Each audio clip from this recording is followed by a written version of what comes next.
Друзья, вот, пользуясь случаем, я сейчас занимался совсем другим делом. Я устанавливал круиз-контроль на мотоцикл. Вот, и подумал, у меня на канале есть видео про установку смазчика цепи. Смазчика цепи на мотоцикл. Это видео, в общем-то, там очень, я так посмотрел, вот недавно вернулся к нему, там очень много воды в самом начале, там как раз пандемия была, туда-сюда, я там болел. Вот, я решил его переписать. Скажу сейчас пару слов вот об этом смазчике цепи уже спустя несколько лет, да, эксплуатации. Вот, а в конце уже вставлю вот этот кусочек видео именно с установкой его на мотоцикл. Вот, значит так, вот он смазчик цепи. Да, ну это китайская копия Кобра, по-моему, называется, да. Ну, я думаю, что один в один. Вот. Установлен он у меня в этом месте, ну, потому что я все думал, где его установить. Здесь все мешает, здесь неудобно. На руле как-то меня это самое тоже не вдохновляло. И я решил, что вот здесь будет достаточно удобно. Вот, но как его закрепить? Вот здесь, видите, здесь такой отлив. Да? Я не знаю, там был вот в картере, и там было отверстие. Я в нем нарезал резьбу, здесь вот как раз мечик сюда встал, и я мечиком потихоньку вот убрал аккумулятор отсюда, открутил, и мечиком потихоньку нарезал резьбу. Сейчас не помню, то ли на 7, то ли на 8, то ли на 6, то ли на 7. Где-то так, или на 5, или на 6 примерно, ну, неважно. И вот этот вот кусочек алюминия толстый, это в общем, я взял вот этот, вот отсюда вот кусок. У меня был сломанный рычаг, я вот этот кусок взял и, в общем, все закрепил, чтобы он, вот. И вот, собственно, так. Вот он пошел сюда шланг на ту сторону. И выходит он, вот он, видите, вот здесь вот. Вот его видно, вот кусочек шланга, вот он. Вот. И он уходит туда, здесь вот как раз крепление, там стоит датчик, такой датчик, кожух датчика. Я вот в этом датчике просверлил отверстие и затянул. И, в общем, значит, масло подается за ведущей звездой, вот здесь ведущая звезда, за ведущей звездой вот сюда, на нижнюю часть цепи. Вот. Короче, вот сюда прям по центру капает. Капает по центру вот сюда. Вот. Место... Почему я там, по-моему, видео объяснял, почему, но скажу еще раз. Мне кажется, что это наиболее удачное расположение вот этой капельницы, да, которая капает. Во-первых, по центру цепи нужно смазывать вот эти ролики. Да, вот они крутятся. Вот, чтобы масло попадало тут. И по сути, нужно немножко масла для того, чтобы вот эти о-ринги, да, они были, ну, влажные, смазанные, да, вот, поэтому, чтобы они там не зацеплялись и хорошо работали, вот, и ролики, все, больше особо смазывать здесь нечего, поэтому капля капает по центру цепи, и она успевает немножечко зацепиться за звено где-то, да, до тех пор, пока она сюда, если я там еду на ходу, она там капля может... Остатки масла слетают. Ну, видите, вот чисто. Ну, я, конечно, протираю периодически. Вот, но работает это замечательно. Вот тут еще видно, вот свеженькое. Еще. Вот. Естественно, почему меня этот смазчик вполне устраивает. Да, все, как он работает, все, я доволен. Вот. Цепь, значит, после установки смазчика и новой цепи, цепь прошла у меня 40 тысяч, да, или 44, я сейчас уже не помню. Так, значит, у меня раньше на моих мотоциклах у меня стоял Scott Oiler, да, вот такой, ну, такой желтенький, знаете, такой бачок.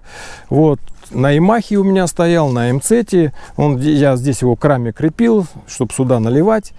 В общем-то, ну, в принципе, нормально. У него выходит такая трубка вакуумная, и я подключал там впускной коллектор, там всегда была такая вакуумная трубка шла, я тройничок ставил, и смысл в чем заключался? Мотоцикл заводишь, вакуумом поднимается клапан, клапан открывается, масло начинает капать. И ты там, есть такой барашек, регулируешь подачу масла, больше или меньше, да, ну там поставил какую-то среднюю величину, да, мотоцикл завел, клапан открылся, масло начинает капать.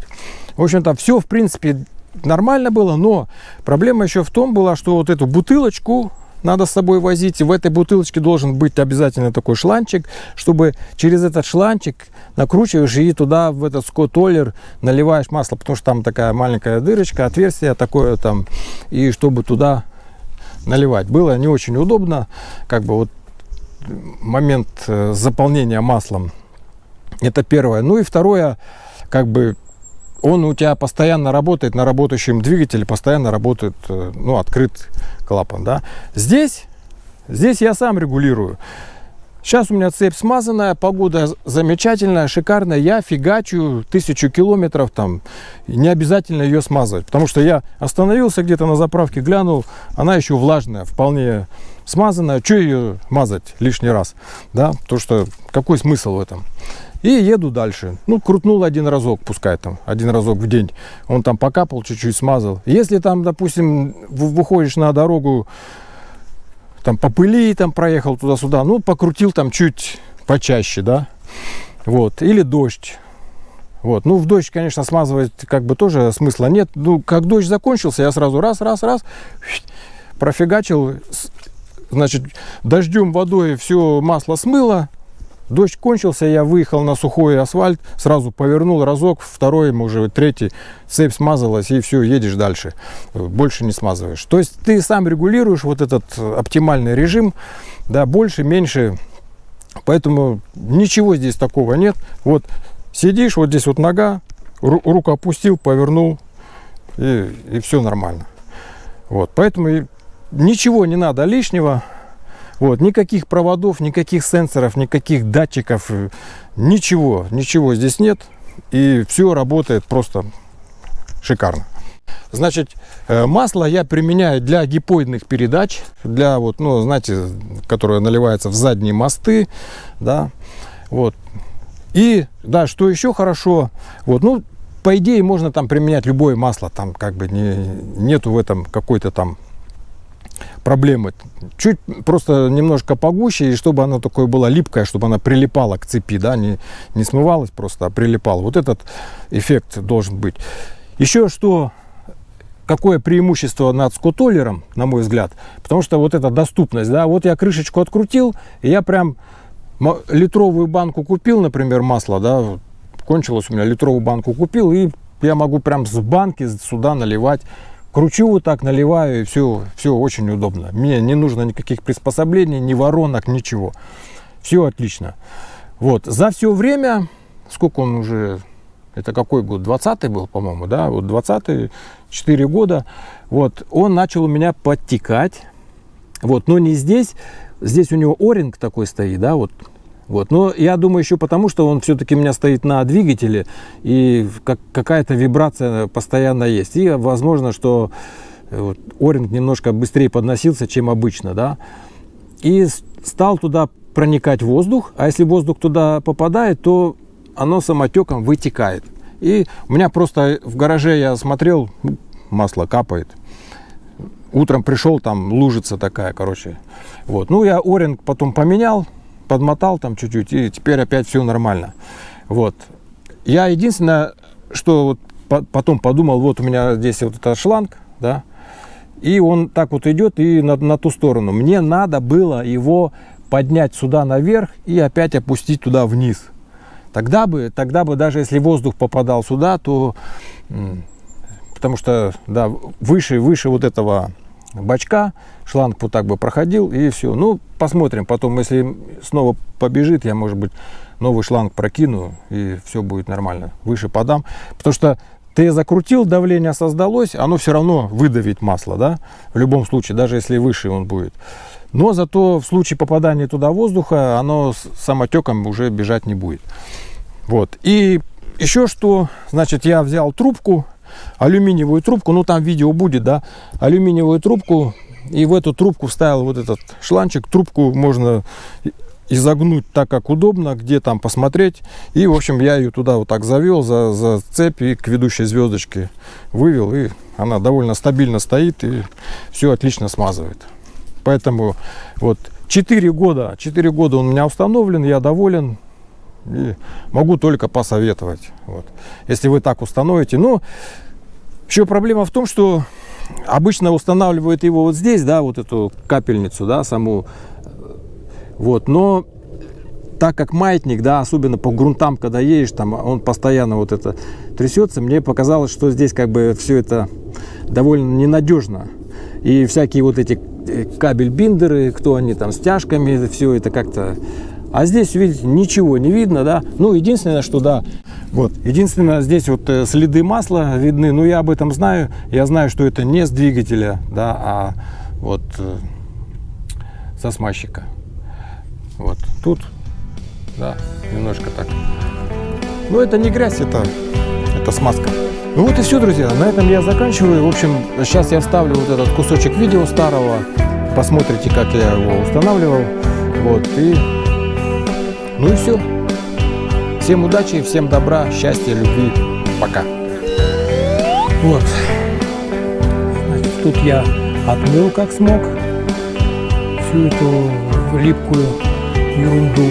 У меня есть хорошая идея, я уже решил, как я буду устанавливать. И сейчас я покажу, куда я хочу установить вот сам именно бачок. Вот здесь есть вот такое вот технологическая какая-то штуковина. Очевидно, здесь, может быть, был предусмотрен датчик или там... Вот. Я здесь нарезал резьбу внутри и сделал вот из рычага сцепления от Ямахи, сделал такую вот штуковину. И примерно это будет выглядеть вот так. Вот. Сюда она будет крепиться. Здесь она не даст тоже развернуться, и с этой стороны тоже. В общем, вот сюда я ее прикручу. И этот вот бачок будет расположен вот здесь. Шланг пойдет на ту сторону. И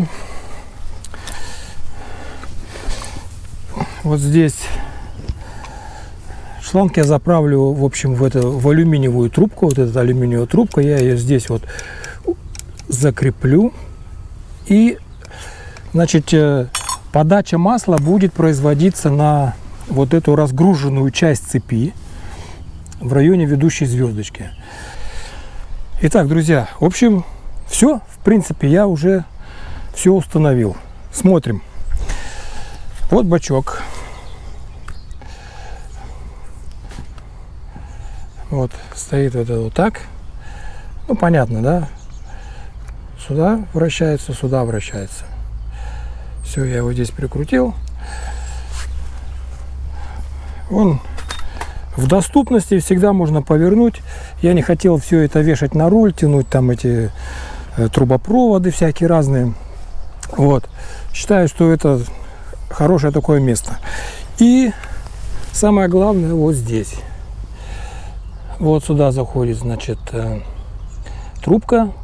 Дальше она идет в алюминиевую трубку, держатель такой алюминиевый. Здесь я его прикрутил.